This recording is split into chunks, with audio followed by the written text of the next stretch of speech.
Kami mahasiswa dari Program Studi Pendidikan Sejarah, Fakultas Keguruan dan Ilmu Pendidikan, Universitas Nusa Cendana Kupang.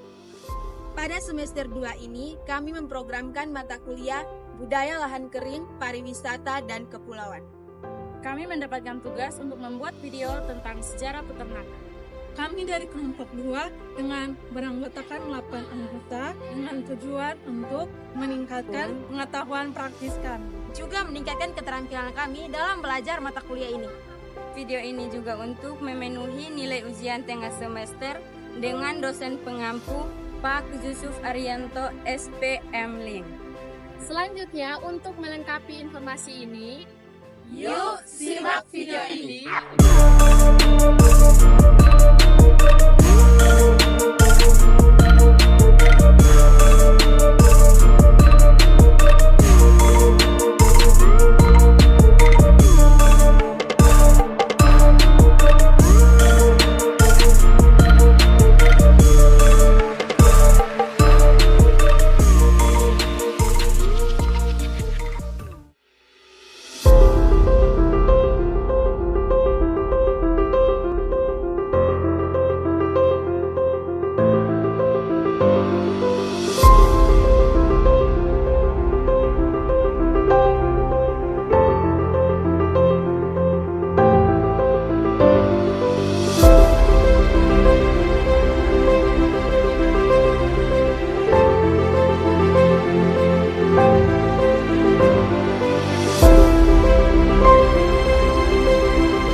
Peternakan merupakan salah satu aktivitas manusia yang berlangsung sejak zaman prasejarah. Sejarah peternakan mencerminkan tentang bagaimana perjalanan hidup masyarakat pada zaman prasejarah untuk memenuhi kebutuhannya baik sandang, pangan, maupun tenaga kerja. Pada awalnya, manusia hanya mengandalkan berburu sebagai upaya untuk memenuhi kebutuhan hidup serta untuk bertahan hidup. Namun, seiring berjalannya waktu, manusia mulai memanfaatkan peternakan sebagai salah satu upaya untuk memenuhi kebutuhan hidup. Hal ini bisa dilihat dari bagaimana manusia mulai bisa menjinakkan hewan liar untuk beradaptasi dengan lingkungan hidupnya. Perkembangan peternakan memiliki peran yang sangat penting dalam kehidupan manusia. Selain sebagai potensi sumber hewani, peternakan juga berkontribusi pada perkembangan ekonomi, sosial, dan teknologi. Di berbagai peradaban kuno seperti Mesopotamia, Mesir, dan Cina, peternakan menjadi bagian yang tak terpisahkan dari kehidupan masyarakatnya. Bahkan hingga saat ini, peternakan modern terus dimanfaatkan dengan menggunakan teknologi canggih untuk mendapatkan hasil yang produksi dan efisiensi. Namun seiring perkembangan zaman, muncullah berbagai tantangan di dunia peternakan, seperti perubahan lingkungan dan kebutuhan pangan yang terus meningkat. Oleh karena itu, mendalami sejarah peternakan menjadi bagian yang sangat penting agar kita dapat belajar dari masa lalu dan mengaplikasikan pengetahuan tersebut untuk menghadapi tantangan di masa depan. teman-teman, peternakan itu dimulai ketika manusia mau belajar untuk membudidayakan pertanian dan juga tanaman.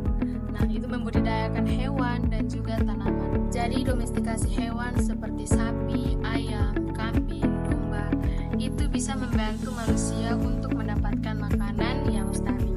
Jadi itu bisa memungkinkan manusia untuk tinggal di satu tempat dan berkembang di tempat tersebut. Ada 5 hewan yang didomestikan. Yang pertama adalah anjing. Didomestikan 15.000 tahun yang lalu. Anjing merupakan salah satu hewan pertama yang didomestikan.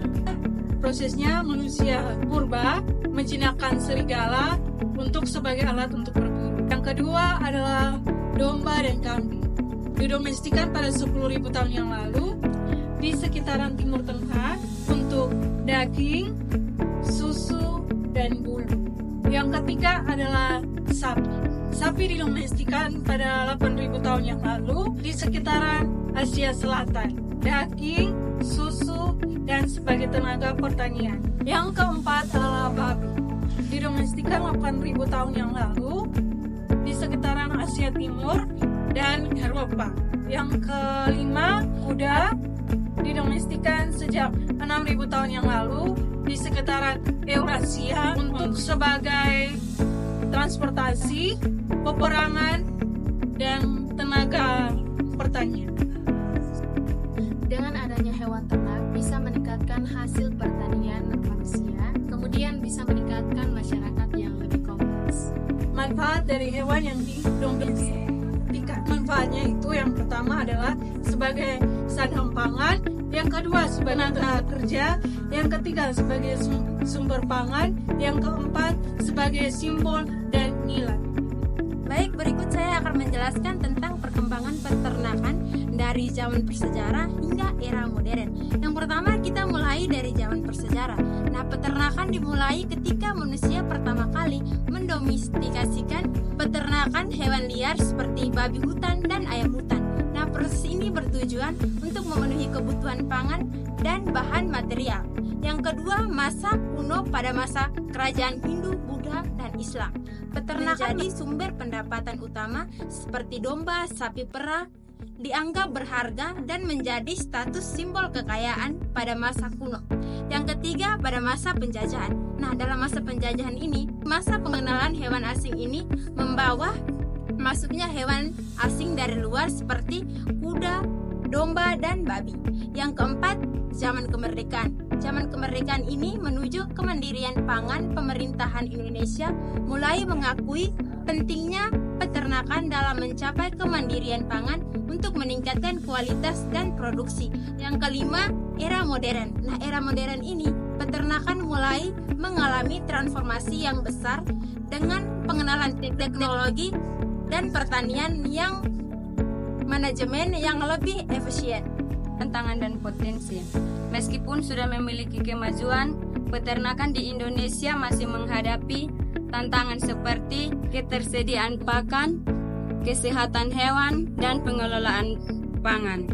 Namun dengan sumber daya alam dan teknologi, potensi peternakan tetap besar untuk berkontribusi pada kemandirian pangan dan pertumbuhan ekonomi dan masa depan. Dengan demikian, perkembangan peternakan dari zaman prasejarah hingga era modern mencerminkan evolusi dan berkelanjutan yang sangat dipengaruhi oleh kebutuhan masyarakat dan kemajuan teknologi. Peran sosial yang pertama menyediakan pangan. Peternak harus menyediakan pangan sumber utama bagi masyarakat, daging, susu, telur. Yang paling utama yaitu kebutuhan gizi manusia. Yang kedua, lapangan kerja. Sektor yang menciptakan lapangan pekerjaan yang baik bagi peternak maupun langsung bagi peternak. Nilai-nilai budaya. Peternak mengajarkan nilai-nilai seperti kerja keras, tanggung jawab, saling menghormati, antara berkontribusi pada tradisi. Nah, kita tahu bahwa peternakan sangat-sangat penting dalam ekonomi karena peternakan itu bisa menghasilkan daging, susu maupun telur, dan kotoran ternak juga sangat-sangat penting dalam bertani. Dari penjelasan kami bisa disimpulkan bahwa sejarah peternakan menunjukkan bahwa peternakan itu telah mengalami perkembangan yang signifikan dari zaman prasejarah hingga era modern. Sejarah peternakan juga mencerminkan evolusi yang kompleks dan berkelanjutan yang sangat dipengaruhi oleh kebutuhan masyarakat dan kemajuan teknologi. Terima kasih telah menonton video kami. Jangan lupa like, Komen, dan subscribe, dan share sebanyak-banyaknya.